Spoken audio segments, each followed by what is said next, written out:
Hello, my name is Michael Paye. I'm a representative for GeoBikes.com.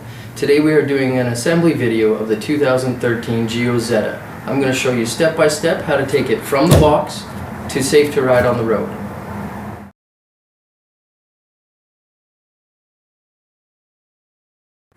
The tools required to do the assembly of the 2013 GIO Zeta are your X-Acto knife, your 10mm wrench, your 12mm wrench, your 14mm wrench, your 15mm wrench, your vice grips, your wire cutters, your 14mm ratchet, and your Phillips screwdriver.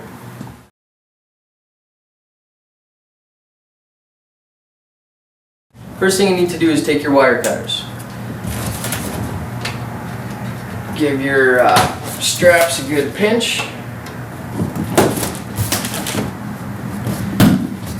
These ones in the GIO products are plastic, so you don't have to worry about cutting your hand.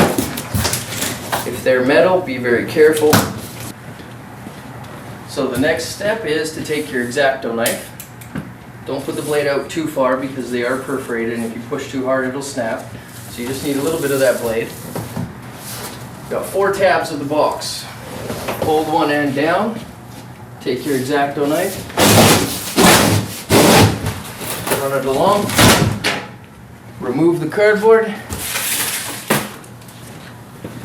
do the same with the other side, bend it in half, take your X-Acto knife, remove that piece, the 2 end ones do the same.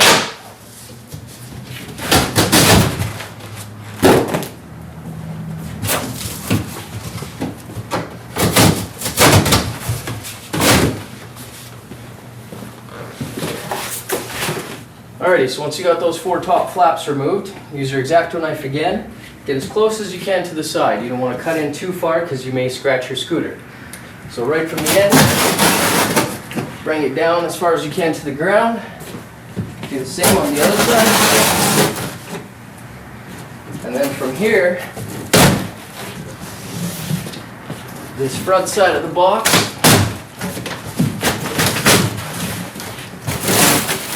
now come down, exposing your scooter. Be careful, your scooter sometimes is a little wobbly and you don't want it to fall over.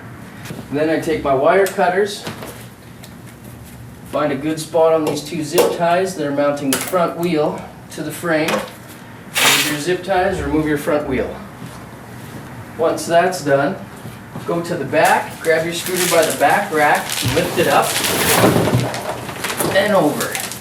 Once you get it out of that box, use your left foot, prop it up on the kickstand.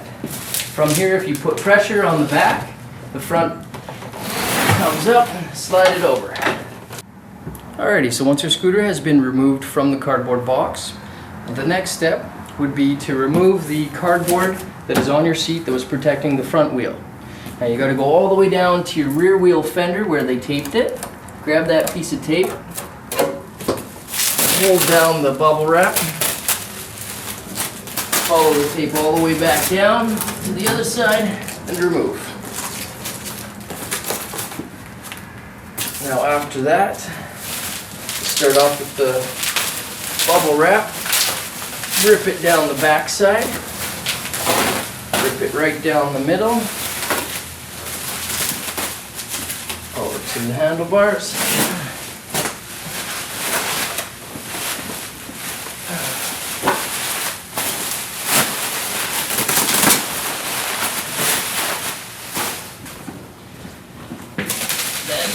Break the tape that's holding it, holding your trunk box. Get rid of that. And there you go.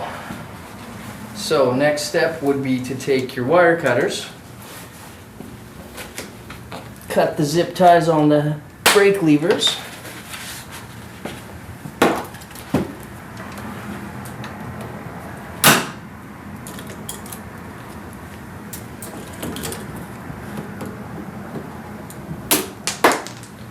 That was the front wheel spacer is usually on there as well with a zip tie on the handbrake, so make sure that you don't lose that. And then last I untwist this metal wire to get the keys off.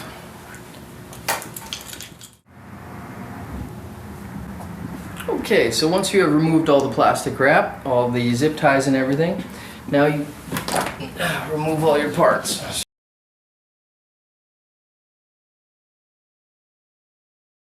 So the parts included, the loose parts starting from left to right.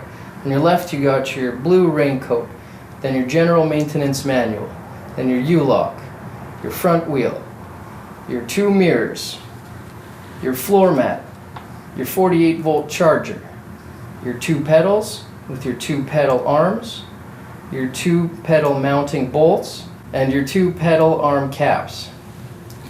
Then you have your trunk box, then you have your front wheel axle spacer, your front wheel axle nut, 2 ignition keys, 2 trunk box keys, 2 hub motor keys, 2 trunk box rubber pads, 4 trunk box rubber bar pads, 4 trunk box mounting bolts, 4 trunk box mounting washers, and 4 trunk box mounting nuts.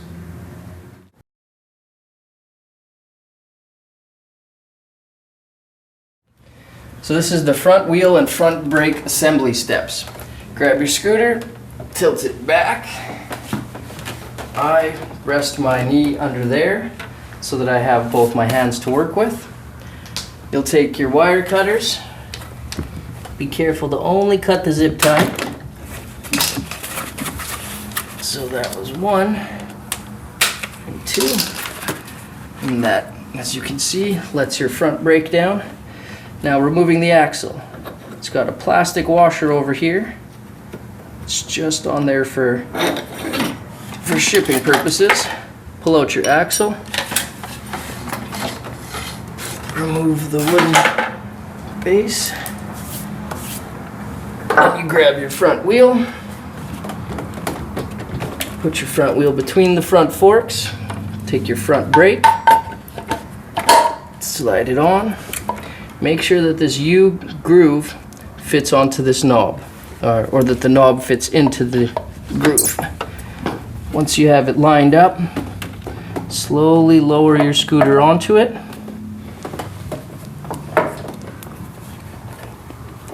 And then you take your axle.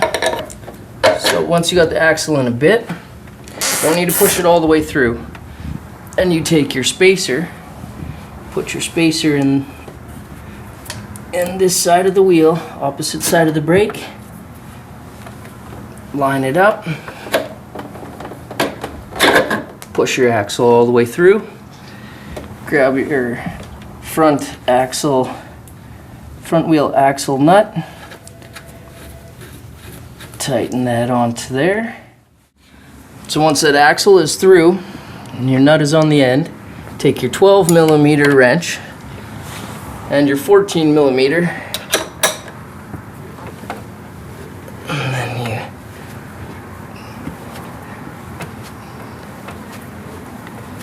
you don't want to tighten it on too much. You want your wheel to move, but you don't want it to come loose.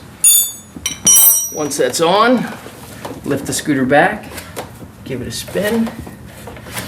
Spins nicely. Since I'm down here, this is one thing I do as well. This is your front brake. You pull back with here, and you twist this. Front brake is nice and tight.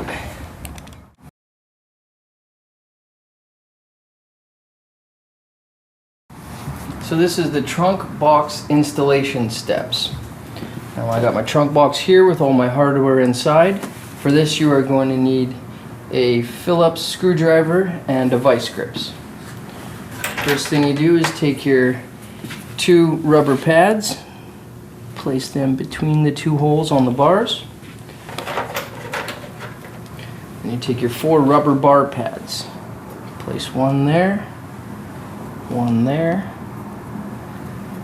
there, and there. These will keep your trunk box from vibrating and bouncing on your frame.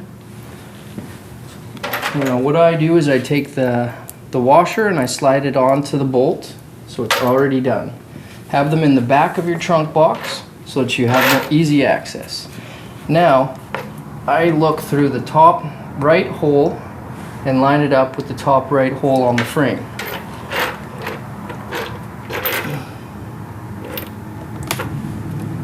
Hold it down with my hand, take one of the bolts with the washer, push it through, take one of the nuts, tighten it under by hand, go to the next one. Alright, so once all 4 of those are on, take your vice grips,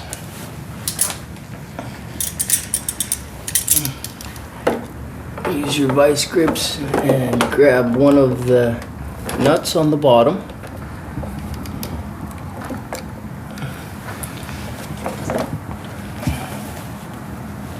And you take your Phillips screwdriver, hold your vice grips in place, and tighten it down. Gently remove your vice grips. You don't want it to spring back and hit your back tail light.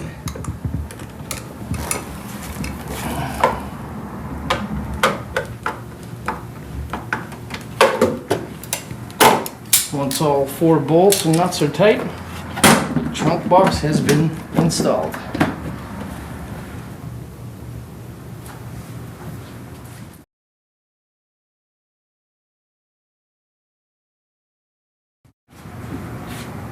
So this is the rear view mirror installation steps. Tools required is a 14mm wrench. First step is to remove your mirrors from the box. Insert it into the threaded hole in your brake lever. Twist it a couple times. Alright, so I got that nicely. It's adjusted properly, straight lined up with your hand grip.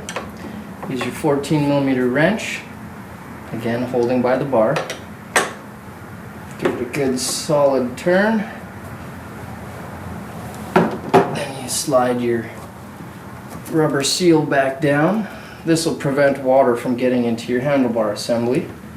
Holding the shaft, 14mm wrench, a nice turn.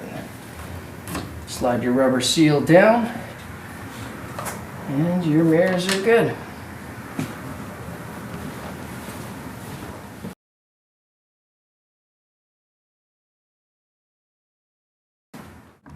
So this is the pedal assembly and installation steps. Tools required for this are a 15mm wrench and a 14mm socket. First thing you do is take one of your pedals. You look on the end. This is left side, so you need the one with the L on the tip. And if you look on your handle, your pedal arm, this one has an R, this one is the L. And you hold your pedal, you put the small hole on that end, twist it by hand, then you use your 15mm wrench, give it that good tight seal. Now then you take one of your mounting bolts, take the pedal, slide it on the pedal crank, take one of your mounting bolts, slide it in and tighten it with your finger. So slide that on and tighten that with your finger. And then your 14mm socket. The reason you're using a socket and not a wrench is because you have to sink it in. Make sure that your bolt is in there tight. You don't want to lose a pedal while scooting. Then you take one of your pedal arm caps, push that on, covering up the bolt. Then you do the same thing to the other side.